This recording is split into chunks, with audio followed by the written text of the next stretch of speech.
Tuan Guru Lalu Gede Zainuddin Sani menjadi ketua umum, silahkan. Saya wakilnya, nggak apa-apa. Badan hukum baru pada tanggal 11 Juli 2014 pada hari Jumat jam 11.30. Itu pertama. Kedua, oknum tersebut menggugat Nahdlatul Wathon 1953. Ada gugatan.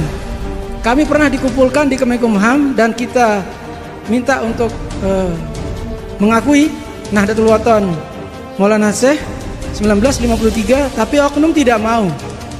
Dia menolak dan mengajukan gugatan PK. Itu makanya terjadi MA. Terjadilah MA. Setelah kalah PK baru mengatakan islah. Dari sisi hati kecil, semua ingin supaya bisa menyatu. Betul Bapak Ibu?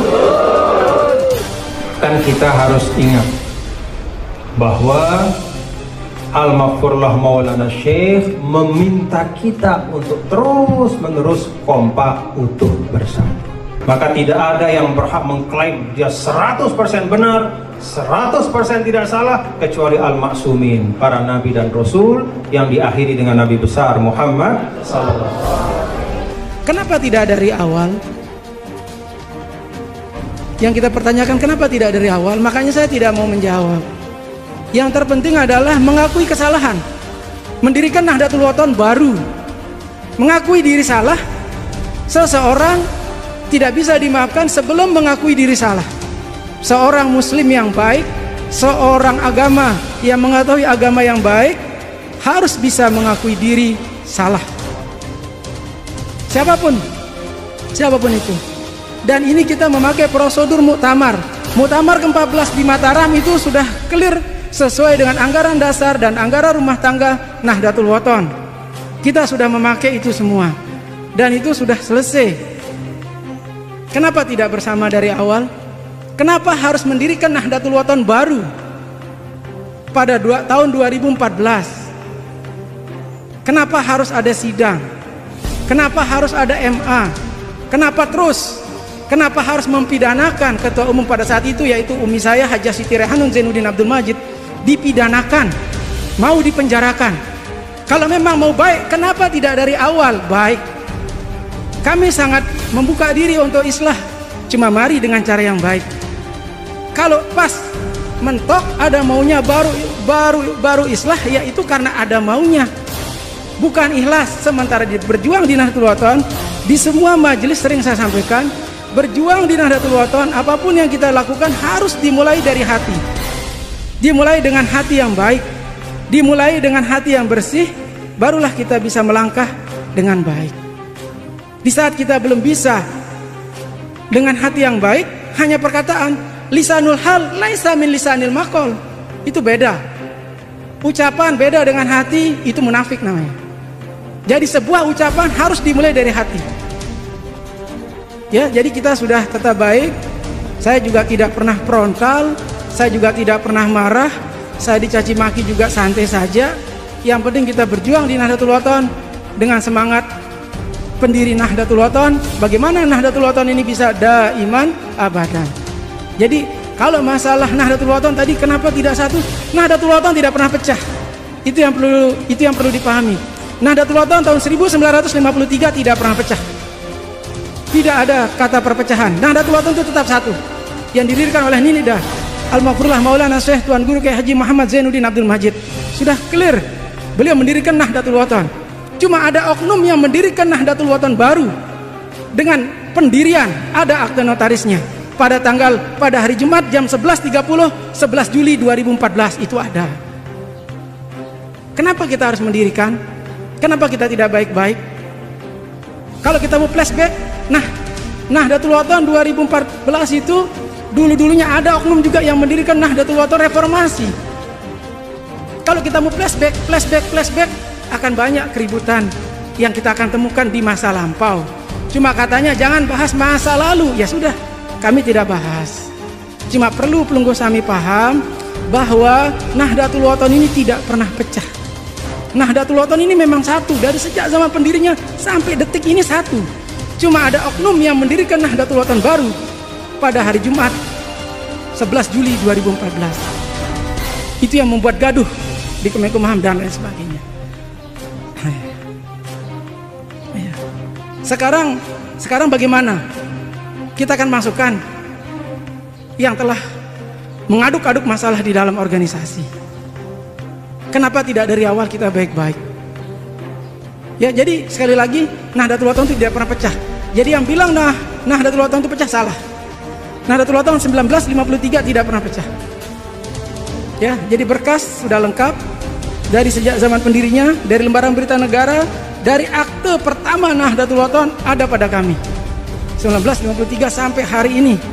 Akte ke akte, muktamar ke muktamar sudah jelas, dan sudah luar biasa kami menjaga muruah dari pendiri Nahdlatul Wathon. Sudah luar biasa kami menjaga muruah dari Nahdlatul Wathon. Kalau memang dari awal mau baik, kenapa kita harus merusak muruah tersebut dengan mendirikan Nahdlatul Wathon pada tahun 2014? Itu pertanyaan saya kembali. Dan sekali lagi, sesuatu kalau memang dibilang ada konflik, yang membuat konflik siapa? Perlu dipertanyakan.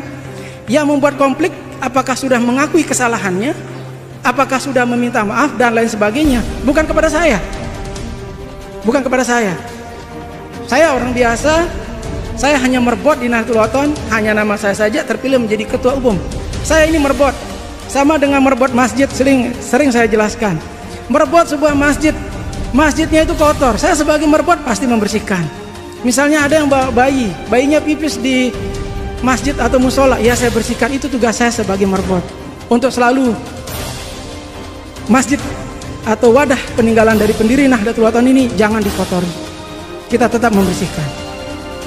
Dibilang kompak, utuh, bersatu, selangkah seayun, sila. Kita kompak, utuh, bersatu, selangkah seayun, semua kita mau. Cuma kenapa ada penuntutan? Dan kita sudah minta jangan penuntutan, tapi dituntut juga kita. Terjadilah PK. Kami menghadapi sidang selama corona. Alhamdulillah pada bulan Mei diketok oleh MA dan kita menang. Itu kita digugat. Kalau mau islah, kenapa ada penggugatan? Why? Kenapa? Kita ahli agama, semua tahu agama, kita alumni pesantren, kita tahu mana yang haram, mana yang halal, mana yang hak, mana yang batil, kita tahu. Kita tahu semua. Jadi istilah saya, jangan ada ego di antara kita lah. Jangan ada dusta di antara kita. Ya. Jangan hanya pernyataan dipakai untuk sebagai pencitraan, untuk sebagai memancing, ya. Karena sudah beberapa kali islah terjadi dan kami dibohongi. Bukan sekali. Sudah terjadi berkali-kali di saat momen-momen tertentu. Ya. Jadi mari mengakui diri. Ya itulah Nahdlatul Wathon. Sekali lagi saya minta semua pengurus untuk menjaga muruah Nahdlatul Wathon, khususnya pendiri Nahdlatul Wathon. Beliau sudah mendirikan Nahdlatul Wathon, ya. Tapi ada oknum yang mendirikan lagi, yaitu janganlah. Beliau sudah luar biasa. Nini Maulana saya sudah luar biasa. Dan sekali lagi Nahdlatul Wathon tidak mengenal nama Dewan Tanfiziyah. Itu perlu digarisbawahi. Nahdlatul Wathon tidak mengenal nama Dewan Tanfiziyah. Ketua Umum Pengurus Besar Nahdlatul Wathon. Clear. Hanya itu saja. Tidak ada Dewan Tanfiziyah, tidak ada. Di Nahdlatul Wathon tidak mengenal itu. Sesuai dengan anggaran dasar dari pertama didirikan oleh Nini Maulana Syekh sampai hari ini tidak ada nama Dewan Tanfiziyah. Itulah Nahdlatul Wathon, karya pendirinya yaitu pahlawan nasional ini dan tercinta almarhumlah Maulana Syekh Tuan Guru Kiai Haji Muhammad Zainuddin Abdul Majid. Ya mungkin itu yang saya sampaikan. Kurang lebih saya mohon maaf, tapi itulah adanya. Katakanlah yang hak itu hak, katakanlah yang batil itu batil. Makanya saya minta dari awal kita semua berdoa, Allahumma arinal haqqa haqqan warzuqna tiba'ah wa arinal batila batila warzuqna ijtinabah. Saya tetap berdoa itu selama saya menghadiri pengajian dimanapun, selalu itu doa-doa saya. Setiap habis sholat juga itu doa saya. Karena prinsip kita satu, bagaimana kita menjaga Nahdlatul Wathon dengan hati, bukan dengan ucapan. Ucapan tentu beda dengan hati. Yang tahu hati manusia hanya Allah Subhanahu wa Ta'ala. Jadi mari kita jaga Nahdlatul Wathon dengan hati kita. Jangan kita jaga dengan ego kita.